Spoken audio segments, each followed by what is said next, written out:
Hey guys, Cam315 back at it with another video for you guys. Back with another episode review of Fire Force. Apologies for being 2 episodes behind, but we are back with some Fire Force greatness. hmm These last 2 episodes were amazing. You had obviously Benimaru versus his master, who I guess is a sun god thing. I don't know, an ethereal. And then you get the backstory of Shinra and Sho's mother. hmm Which, fuck that mother. Fuck the mom. Yeah. Not Shinra's mom. Not their mother, her mother. Just so you don't get confused. Yes. Look, I don't know. I'm always watching these animes. And these animes have these fucked up parents of these characters. Shadows Maki. My God. It's already bad enough. I still gotta do my Hell's Paradise review for today's episode. Don't even get me started with that. Oh, Lord have mercy. Did you see that? Yes, I like. I'll just say this. A sneak peek for that review. I guess a man must be desperate for some puh. Anyways, I'll Which talk leave me about that on which the Hell's which leave me conflicted because these things can change gender. Paradise. I'll say this. At least he admitted he wants to be the one on top. Yeah, he's not gonna give in to Now look, which I respected. I respected. I respect it. I respect it. You should be. Anyways, let's talk about Fire Force. That'll be an on-camera conversation.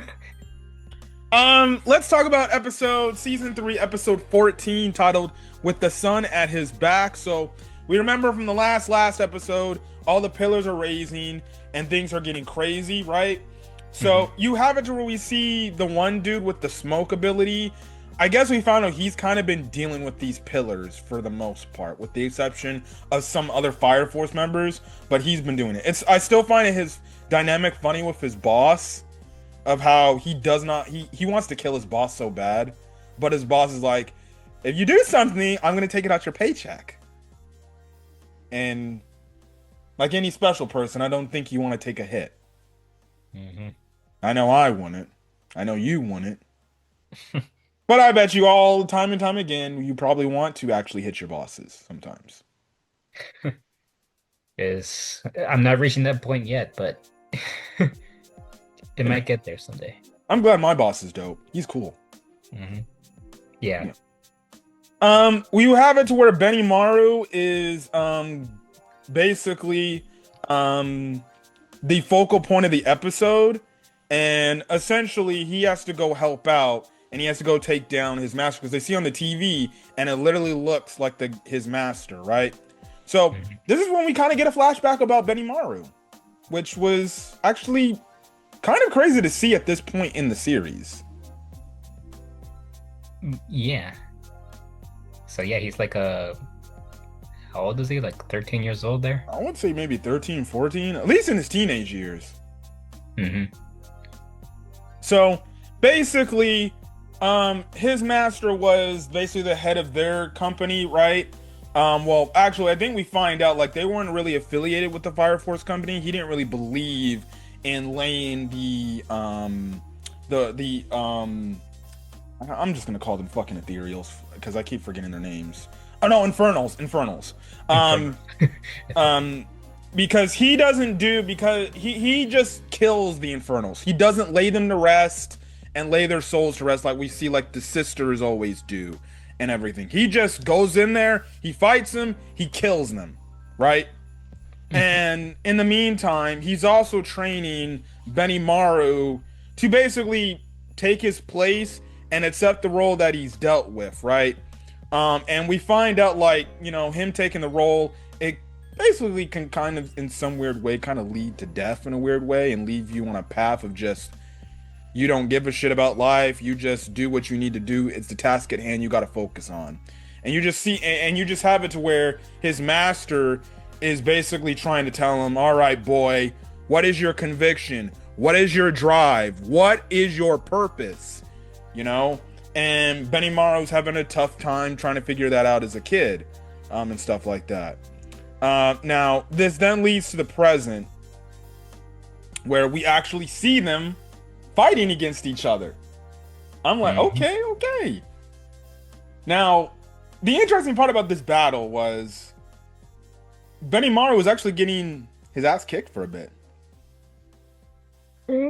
Yeah, I wouldn't say too much. They they, No, they not were too going back much. and they were going back and forth. Now the interesting part about this fight that was absolutely crazy, right? The entire landscape area changed. It turned Hmm. into like a Japanese illustration. The waves look like something out of Japanese painting. The sky looks something out of that. And I'm like, what the hell is this? Just the aura that's being given off on? We kind of, I guess, figure out a little bit of it in the next episode with that creepy ass moon. You want to speak up about the moon? You you cannot tell me that this universe is not connected to Soul Eater. You cannot tell me. Look at the moon. I That's haven't what- seen Soul Eater, so I'm going to have to agree with you if that's the case. You gotta watch it, man. At least on Halloween. Don't spoil it if there actually is any ties to Fire Force and Soul Eater, please. Do not spoil it, because if you do spoil it for us, we will ban you from the channel. I already watched Soul Eater, so So there's that, right? But you have the whole landscaping change now. We do cut back to the flashback, right? And eventually Benimaru does find his purpose. Now, this is one of the more fucked up things that happens in this episode. What happens to his master? he gets stabbed by a kid. Well, the same kid where he took care of an ethereal, which turned out to be his mother. And let's be real, they had no choice but to, you know, kill her at that right there. Yeah. Although then again, I guess she was not able to be put to rest, like you know how the Fire Force usually does it. So I guess that's another reason why the kids got mad. And yeah, the kid just did it because you know I forgot why he did it because It's because he killed his mom, essentially. And I'm just like, so you killed this dude even though your mom was on fire and not even your mother anymore. Talk about a petty crime. I hope that kid died. With all due respect. Fuck that kid. put the Michael Jordan picture up on the screen, please. So, you know, there's that. And he basically bleeds out, right? And because we found out like his master ended up because they found out like his master ended up like vanishing and dying away, and stuff like that. So it was kind of crazy. So I'm guessing the evangelist must have found his dead body and use it for a purpose, which is this purpose, I'm guessing. I did not think of that actually. I thought sometime after he like got stabbed and died, his body I don't know because it got exposed to something and then he turned into ethereal. Unless, now they did explain it. He may have could have been a doppelganger. So he could have been the Mhm. doppelganger version of himself from obviously the world of Abdullah. So And that probably he just took advantage of his other self dying, I guess. yeah, I guess so. But regardless, Benimaru ends up defeating him and I guess overcoming his master and proving he has learned. Nichirin. Oh, you were saying? Nichirin. It was a cool ass attack. It was a cool ass attack. And Benimaru, again, he is definitely one of the more cooler anime boys that we've seen. Mm-hmm. So you'll take it. We will definitely take it. So yes, but also I did find it funny. So Princess Havana is there, right?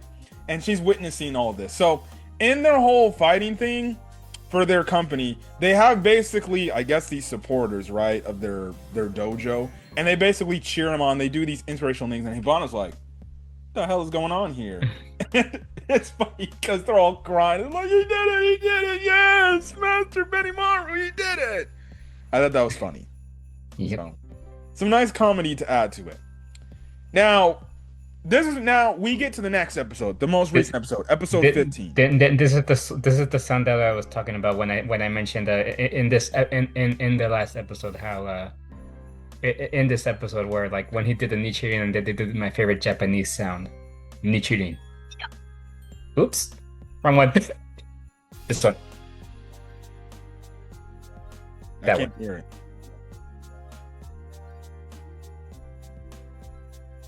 I still can't hear anything. God dang it. Cut that out. Cut that out. Cut that out. I don't think I can cut anything out if I haven't heard anything. You're editing this, dude. So, well, if I didn't hear anything on the video, I don't think it would have caught anything on the recording. Cut out this whole little scene. Sheesh. Use your brain. Oh, I'm so sorry. I'm so sorry. Anyways, we start episode 15 off. Yvonne is shocked, but by what happened. But she's morally shocked about the moon in the sky, which we saw at the end of episode 2. I don't blame. I mean, not at the end of episode 2, the end of episodes our season 2, with that creepy ass moon with the weird grin on its face that my friend says it looks like something on a from Soul Eater. And they're just like, wait, how did this moon just come out? And they're like, we don't really know.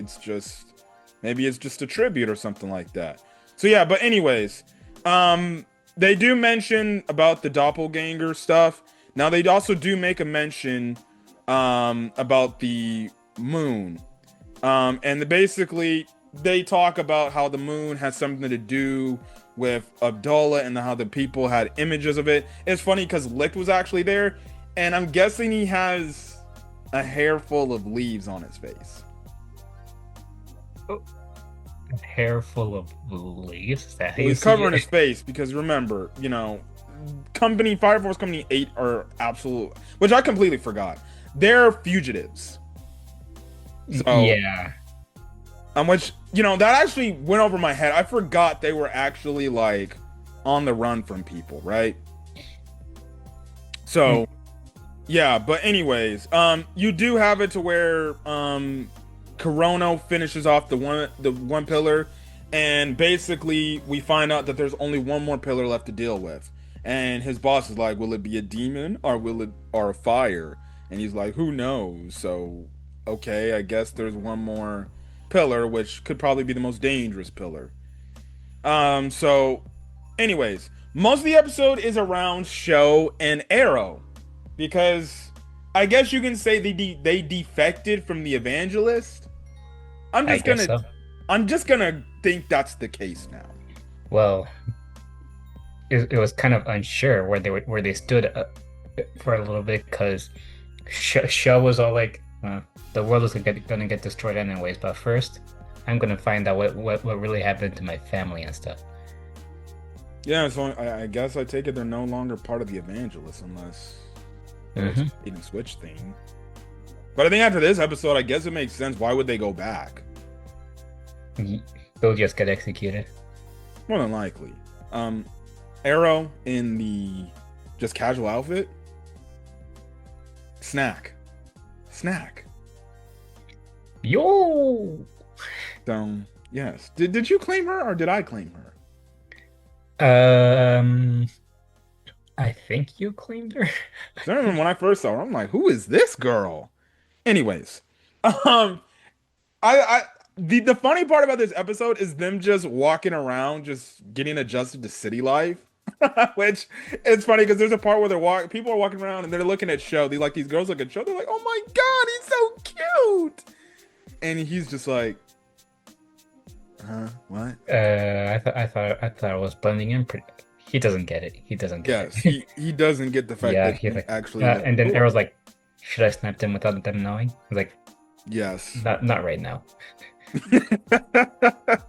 Oh my goodness. But anyways, they're basically going around into these different buildings, and Sho's looking for information about his mom. And the funny part is he actually uses his time stop abilities to actually go into these buildings, get documents tied to their family lineage, and see like what the heck's going on. So the first thing he goes to find his family register. So it basically when he goes and grabs that, they're sitting in like this park or whatever. He sees that his mom was on the register and that his brother's there. But for him, it says that he is considered dead because he was never found. Um, Now the one what is the one interesting tidbit that he as he's looking at these sheets he finds out?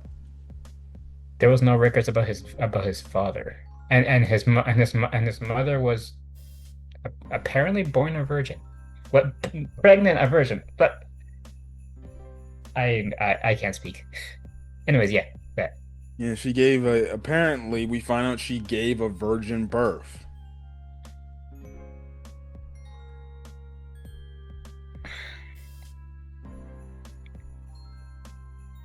I'm not very knowledgeable about this, but in real life, is that even possible?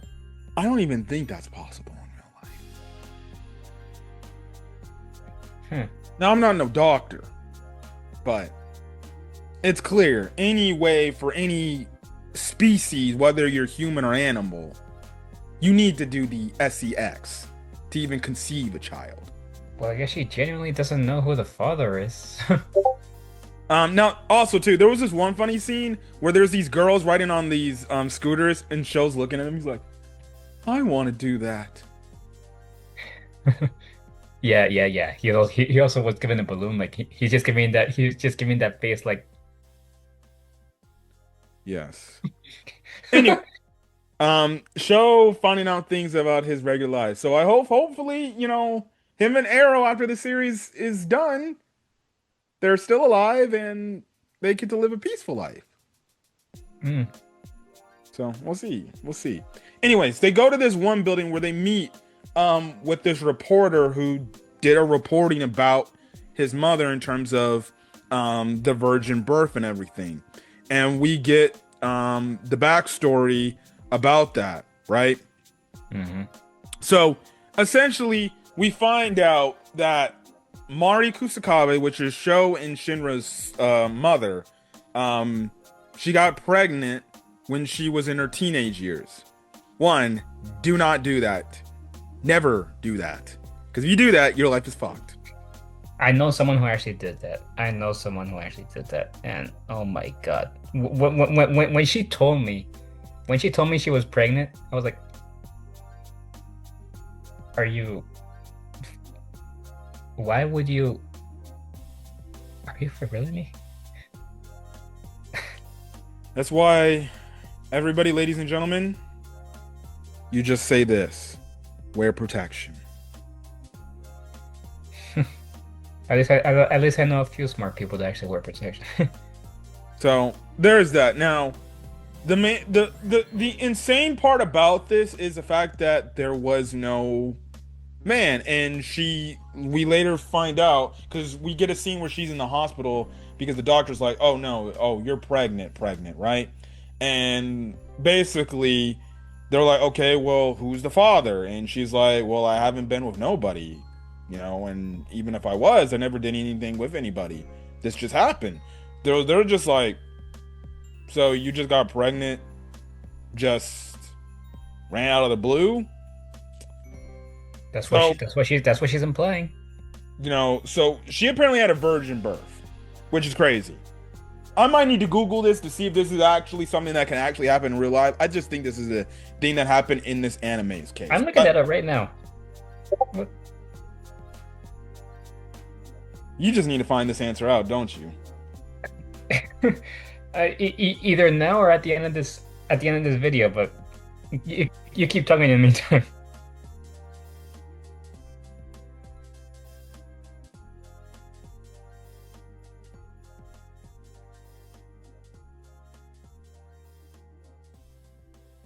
What? What'd you find?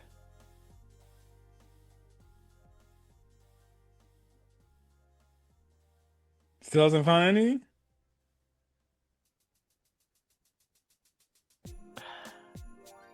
Even No? if even if it's someone's first time.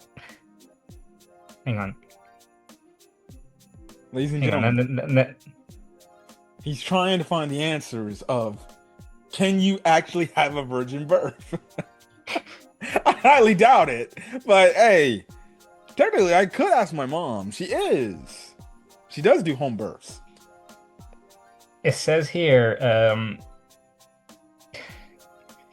you might have to censor some of this, but Just use it in context. Weird for way. practical purposes, you cannot get pregnant without penetration. However, if you ejaculate, certain things, Yes, we get it. yes, Yes, yeah, yeah, yes, yeah, yes, yes, I know.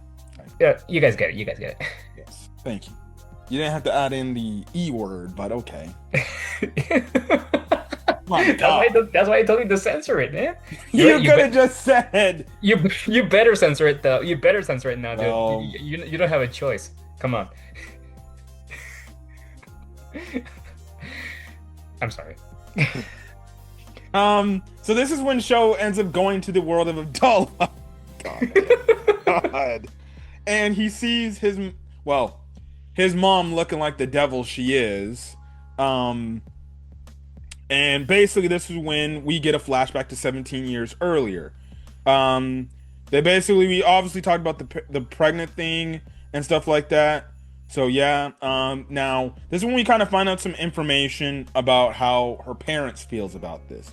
Now her parents, they don't believe the fact that she is a virgin birth, but here's the one thing that again we'll defend the parents for an exception. They actually did give her some funds, and they actually did want to put some money into investing in for the baby, for Shinra, which is okay. That's a good thing to do. You may not believe your daughter has no man, but hey, at least you're willing to actually give a shit about your daughter and put some money into making sure that her funds are taken care of. Because typically, I would think in real life, if you have a teenage parent, well, I don't think the actual parents are supporting you. They're probably pissed off saying, we want nothing to do with you. You figure it out on your own. And that's just real life, because you should not be getting pregnant in your teens. Mm-hmm. Anyways, that's kind of the thing, right? But look, that's a good thing. The nurse says like, hey, that's nice and everything. So right, but you do get a funny scene where she's like, ooh, and the nurse is like, are you good? She's like, I think it's coming. So now we see why Sho and Shinra have the sharp teeth, because they get their mom has sharp teeth. It's kind of just like how Asta's mom has the same hair and the same green eyes. Mm-hmm. She doesn't have the red eyes though, so I'm guessing. I mean, Really only has the red eyes. considering they don't have a father, I wonder where they get the red eyes. But yeah. So, anyways, Shinra is born, and they're shocked. Now this is when we kind of find out something interesting, right? Now, this one doctor says, I'm no expert, but after the Great Cataclysm, there was a legend. And the said legend said a certain woman fell pregnant before having sex with her husband. It's a story about a virgin birth. And the woman who was told about her pregnancy was by a messenger of God, an angel. And the story goes that the child she bore would save the world and become a hero. So I don't know if this has something to... Well, I guess this definitely has something to do with Shinra, clearly, right? Mm-hmm. And you kind of do get the parallel. Now, what is the fucked up part about this episode? Her mom. Would you care to explain? She just came in here insulting her child, and saying it's a filthy thing, and we don't want a child that came from a filthy man, from any random filthy man and stuff. And she's basically threatening to get rid of it, obviously. But then she goes like, "Don't touch him." But then he's like we would ever touch such filth. And she's like, "We want nothing to do with you now. This is the last time we'll see each other." And this is Shinra's mother. Mari's like, "You're not an unwanted child. You're gonna be a hero someday." Yes, which is the build-up for Shinra. So, essentially, what happens is then eventually she has another child with Sho, but it's another virgin birth. She got pregnant out of the blue. But that's kind of the thing. Now, you get a nice scene where Shinra's like, "Don't worry, I'll protect him and everything." And obviously, Mari is just like, "You're a hero, Shinra," and things like that. So that's kind of the thing. That's kind of the thing there. Now, I think the White Clad did something to her. The White Clad did something to her that made her pregnant at a young age. Guess what I'm guessing. Either one random White Clad suddenly got on her without her knowing, mess with her mind. That's my prediction. But well, they basically say that before the last great cataclysm, something like that has the story before one of the great cataclysms was that's what happened to somebody. So basically, um, basically, as the way show's breaking this down, if everything's the case is, um, he basically says that his brother is basically a real hero or a real devil, I guess you can say, or actually no, a real hero. But he's wondering like, why did people start calling him a devil, right? Because like mostly his smile, right? Um, but then you kind of get the scene where he grows like angel wings. So I guess in a weird way, maybe it's some sort of symbolic thing. Is even though Shinra is going to be a hero, people already call him a devil. So is that a sign where at some point he's gonna take like a form of a devil and then show, because we saw he has like angel-like wings, he's gonna take the form of an angel, and together their powers will have to probably defeat the final antagonist of this story. I guess so. Maybe that's the case. But Sho kind of gets all the answers that he needs to get, and he goes on to say like the world is not ending. I need to go do something like that. And he also goes to say like someone's trying to deny my brother's existence about this, but he does say like we're gonna strike back. So I guess I take it this is him and Arrow's way to say we're not going with the evangelist again. Mhm. So yeah, but then the episode ends off with Fire Force Company 8 basically led by Crack and Obi saying we can't stand around in hiding, we gotta go out and we need to go protect the world, we need to go stop this great cataclysm from happening, and we need to go stop the pillars. And that's basically it. They basically tell Shinra that's what they need to do, and stuff like that. So basically the whole thing is this is called Operation Recapture the Tokyo Empire, because we know some members of the Evangelists have actually reached out or is now making everything corrupt. So very intrigued to see what's going to be happening. And yeah, but other than that, really great episode of Fire Force. The mom stuff is so heartbreaking. Did love the Benimaru stuff, to say the least. But yeah, definitely can't wait to see more Fire Force content and things like that. But anyways, guys, if you guys like the video, leave a like, put in the comment section your thoughts. Hit that subscribe button if you want to get more Fire Force content or any other anime content I upload to the channel and things like that. Again, just for reminders, I did post my first Arknights Enfield summoning video on the standard banner. Eventually, I will, once I get the resources freely. I'm not going to pay for it because I do know you can actually get the resources for all 120 pulls. So then I can get the guarantee for a Levitain. Honestly, I actually want to fail the 50-50 because that means I get another S-rank character. I mean, 6-star character.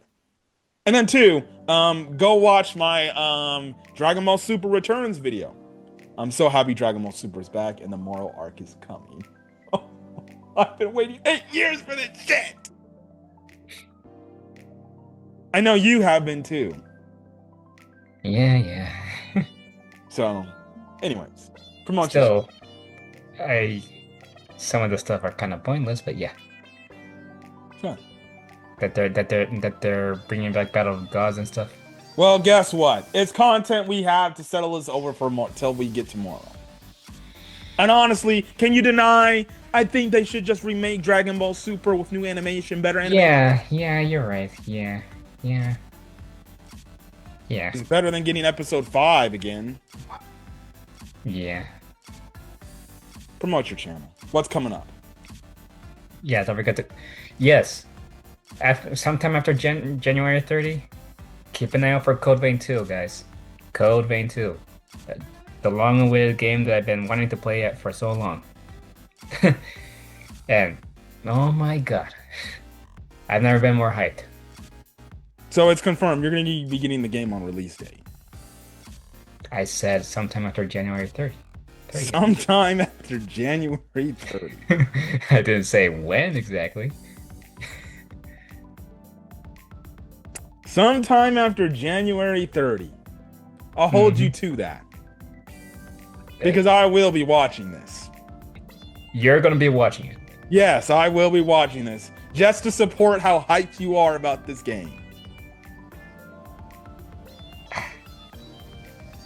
This man has the nerve to tell me he's gonna be watching Code Vein 2, but he didn't even do he hasn't even watched my entirety of Code Vein 1.